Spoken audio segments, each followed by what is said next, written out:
my name is Jamie, and today I am doing a book review on Hansel and Gretel as told by Stephen King and illustrated by Maurice Sendak. As I was reading the book, I thought I saw somewhere that Maurice Sendak illustrated Where the Wild Things Are.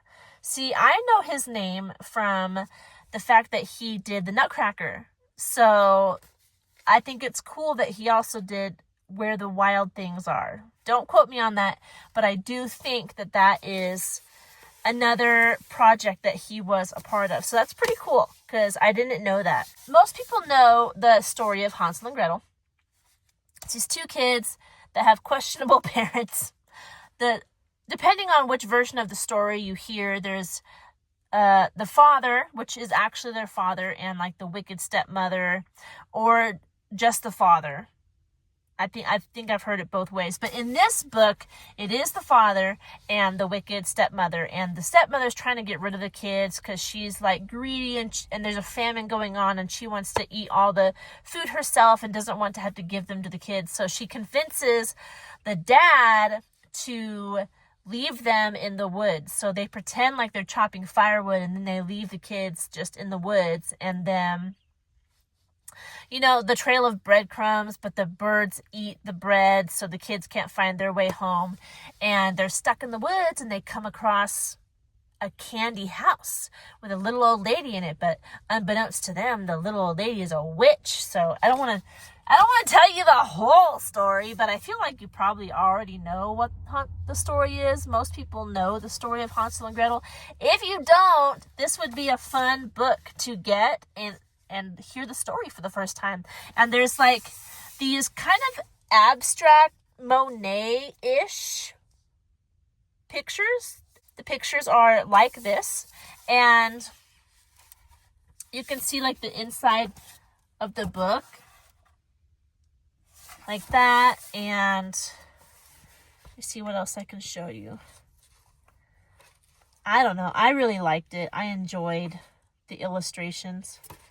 Here's the cabin, the father's cabin. And I wasn't fond of the candy house, how he did the candy house. But I don't know, the rest of it I really enjoyed. This book smells good. Old book smells I love, but this book has a new book smell and it smells good too. But you see, isn't it kind of weird? I don't know. I didn't really like how the house looked. I felt like the house should be more candy whimsical, but I guess it's supposed to be kind of creepy because it's the witch's house. So I read this entire book out loud to my youngest, who is 7 years old, in 2 sittings. We read half of it at one point, and then we read the second half on another day. And it was pretty cool because I was just going to let him go play whenever he wanted to. And during the second day, he wanted me just to keep reading. He's like, another page. I'm like, all right. And it's not like the pages, like some books, look,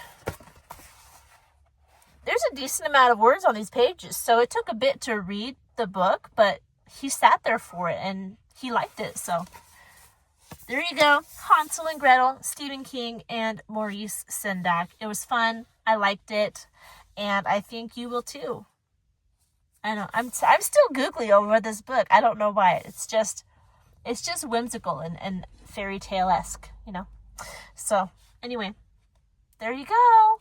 That's all I have to say about that. I hope you enjoy it if you check it out. I found it at Walmart. I don't know if you saw the reel. When I actually bought the book, I put out a reel that said, hey, Walmart has these books and they're really cool. You better go pick one up. So that's where I got that. I don't know if they still have them or not. Maybe they do. I don't know. If you have any questions about this book, don't forget to leave them down in the comment section and I'll do my best to answer them. If you want to see more content like this, like the video, subscribe to the channel, and I will talk to you in our next one. Goodbye.